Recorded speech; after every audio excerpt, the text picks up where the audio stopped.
Live from Quezon City, Philippines. Your news, current affairs, and public service channel. Please welcome to TV channel 0007. Lingkod Bayan Balita. Perez, mabuhay. Mabuhay Pilipinas, muli sumasa inyo ang programang Lingkod Bayan Balita na may puso mapagkawang gawa sa mundo ng balitaan, kalusugan, kapayapaan, katiwasian at kagandahan. Ito ang inyong Lingkod Bayan, Doc Ancient Alien Specialist Juno Gaire. Sumasa inyo po at nagbabalita.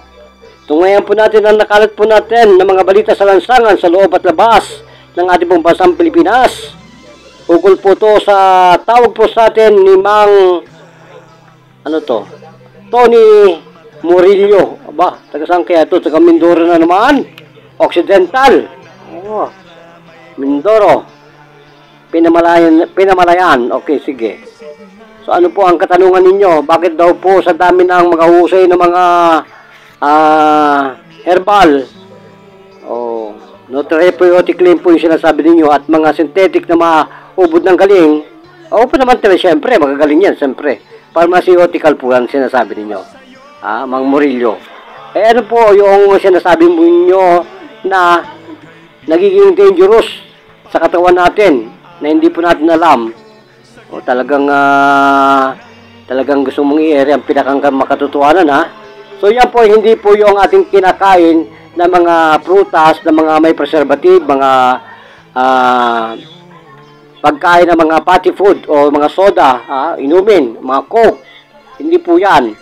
Na nagkakaroon po tayo ng tinatawag na oxidative, oxidation, na kung saan po nagkakaroon po ng stress ng ating katawan. At yung pag-maintain po ng cortisol sa epinephrine ay talaga namang hazard na destroyed yan. Kaya po may mga doktor na nabubulag at nakakalbo at nakikemo kahit doktor yon. Kasi bunga po sila ng ganitong hindi makataong pamamaraan ng pagluluto. Naging robot. So, okay. So, napakahirap nitong katanungan ito. Ito po yung tinatawag natin na pre-radical. Kaya po ang ating pong katawan, makikita po ninyo, slowly rushing from the shore. Rushing from the spaceship, kung bakit po lagi po nagpapump ang ating pong mga dugo, nakikita po ninyo parang stoplight. Talagang malakas ang heartbeat, malakas ang impulse natin. Yun na po yun. Kaya po nangyayari yan, talaga namang ang utak po natin ay very stressful. At saka ang puso po natin, kasi we are being in a silent attack by all of these viruses. Virus po yan, cancerous attackers in our body. Kaya po napopromote niya yung chronic inflammation na nagkakaroon po ng changes sa hormonal imbalance. Kaya po nagkakaroon ng mga heart attack, at cancers. Lahat na po yung glucose po natin na ginagamit po ng corticosteroid ay hindi po nagagamit ang utak. At saka po yung blood circulation, yung energy functioning production po ay wala sa epinephrine. Nabablock po yun. Kaya ang puso po natin yon, hindi na po gumagana. Yung mga valve natin. Kaya yung isang doktor, hindi na po maugasan, mapilter yung mga dugo na nanggaling sa ups and downs sa katawan. Kaya nangyari po kay doktor na yan, ay nagkaroon po siya ng cancers. Kaya po yung kailangan po natin, huwag tayong gumamit ng mga industrial lubricant oil, ng mga oil ginagamit mo, tinatransform yan sa mga vegetable oil, corn oil or sunflower oil. Bahala na po kayo. Kaya po dapat hindi po yan consumption para po sa tao. Kasama po ang soybeans oil. Marami po yan.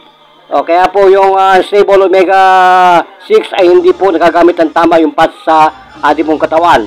Kaya sana ay malaman natin sa pamagitan po ng Lingkod Bayan kung ano po ang ibig sabihin ng industrial lubrication. Lubricant na mga oil na ginagamit po natin kung saan-saan, kung sa restaurant o saan man kayo kumain. Kaya hindi po safety ang mga doktor, lalo na mga attorney, yung mga judge ay namamatay, inatag sa puso. Okay lang sana kung marunong kayo ng assassin cardiopulmonary resuscitation ay wala ni isa na marunong sa buong mundo.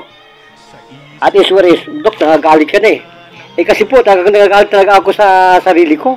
Ang dami ko nakikita sa Facebook na, Nanay, patay ka na, tatay, patay ka na, ano ba nangyari sa iyo?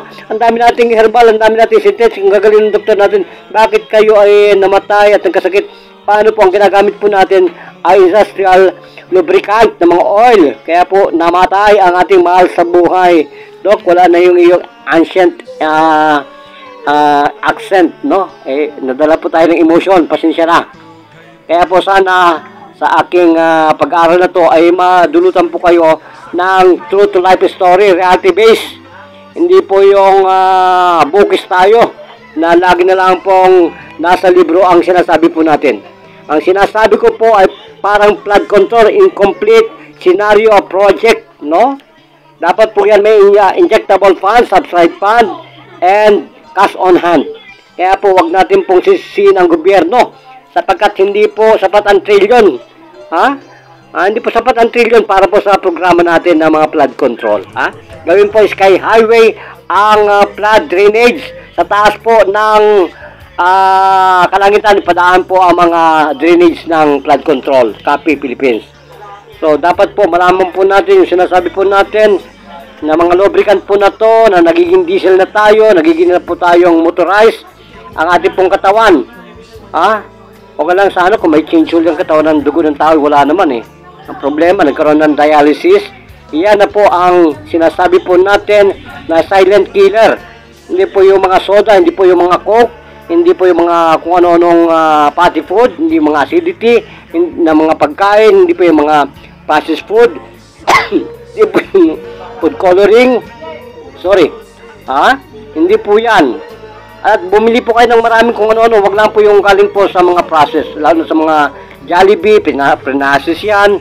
Ay, Diyos ko, mga ano na po yan, no? Mga use oil na po yan. Nako, mga Pilipinas. Kailangan po salahin po yan ng Department of Health. Hindi po natin alam na yung po pala yung second hands na, yung mga oil po natin na nasa bote dyan sa mga market natin. Sa mga talipapa. Oh my goodness, ano po nangyayari sa ating bansang Pilipinas? Palakasin po ang mga intelligence natin sa mga DFA department ng ating sangay ng pamahalaan. Kaya sinasabi ko kung sino pong ahamon sa kiss of death ng ating pong ancient time, you are welcome to be a part of commando. Die without breathing. Diyos mabulos, Philippines, gracias, mabuhay.